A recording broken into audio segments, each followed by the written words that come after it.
Imagine if you woke up as Duchess Elizabeth of Bavaria, also known as Sissi. As you're on your way out to your professor's home, you hear the sounds of this guy who claims to be a part of the Austrian Emperor's secret guard. You use your family's ties to stop this one guard from beating one girl. After you rescue her, she's ungrateful and then passes out. You take her to your teacher's house, who happens to also be Hungarian, and Ida agrees to stay with him. Your older sister, Neen, short for Helene, helps you find a pair of your old boots to give to Ida.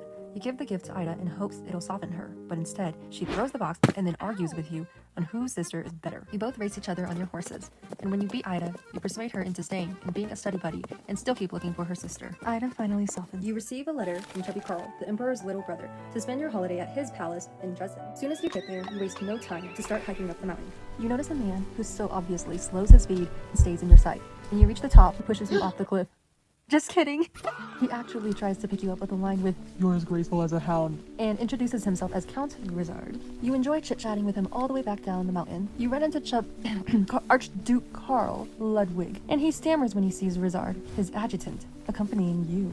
At the ball, your hopes are dashed when you see no sighting of Rizard, and along with Neen, is insulted by every aristocratic woman who's there. You defend Neen, and in return, she hints she is interested in catching the attention of someone from the imperial family. Karl finds you and hints that you should escape with him to anywhere. You officially friend-zone that poor guy, and Karl tells you that your dream guy isn't that dreamy. He lets you in on the message Rizard wanted him to share, to meet him in the garden. You quickly find him in location. The both of you overhear a couple of ladies gossiping on whether or not Helene would be the Countess's choice wife for the Emperor. Rizard frantically disappears into the night. The next morning, you see Ida sneaking off again, and decide to follow her all the way to the slums. Before you could stop her, you run straight into Count Rizard again. You bicker with him on whether or not all Hungarians are bad, and that's when Rizard makes some critical remarks on the Emperor. You shut him up by covering his mouth with your hand, and you notice his lips slightly curve up. You figured out that Ida pawned off her only possession, her pistol, and used those funds to buy bread for orphans. You have Rizard recover Ida's gun for you, and the both of you buy extra bread to help her feed the kids.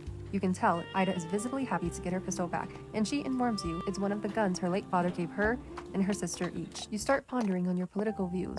You return from Dresden. Ida opens up and tells that her sister Melinda decided to run an underground newspaper in Vienna, and she could be one of the Hungarian journalists who may be endangered. Neen and your mother show you the birthday party invitation for the Emperor, and Neen excitedly shares that she is approved as the choice empress. You decide to hide Ida in one of the trunks in the coach before leaving for Badiashul. A band of sadly Hungarian bandits attack her carriage, and while you try gaining control of the horses, you're thrown off onto the side of the cliff, literally this time.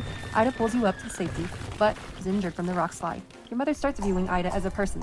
Kinda? When you reach the Badiashul, the Archduchess, also known as the Emperor, and Karl's mother shares extremely cruel words, yet obviously shows approval on Neen. Even tells Neen that only she can call her aunt. Cries to take you on a stroll by the lake, yet you run into Count Rizard. He brings news that Karl is needed at the Emperor's study, and that since he's on a break, he'll take you instead. You theorize that the Hungarian bandits may not actually be Hungarian. Rizard promises to look over the matters and requests that you always think of him in a positive manner. That night, you find Ida once again sneaking away. You find her meeting a masked man who's like super hot. In all seriousness, he's a Hungarian rebel, and he gives you a task to deliver a poetry book to the barkeeper at a tavern. You blackmail Karl for a carriage and find yourself in trouble once again.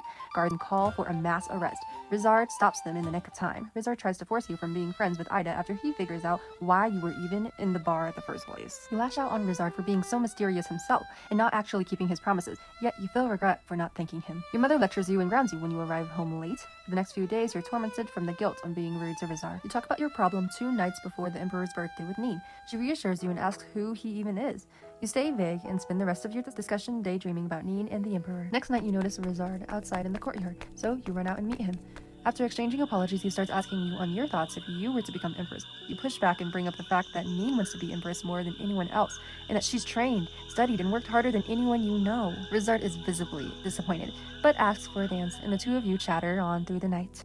The next day, the day of the Emperor's birthday, you discover Ida's missing. When you had to share news on a pardon the Emperor told Rizard for the Hungarian prisoners that would be announced at tonight's banquet. Mother and Neen are far too busy for Neen's big day to help you search and reminds you to get ready too. The herald's voice rings out, Ladika, Duchess of Bavaria, and her daughters, Princess Helen of Bavaria and Princess Elizabeth of Bavaria. You walk into a well-lit ballroom and immediately notice the Emperor in the middle.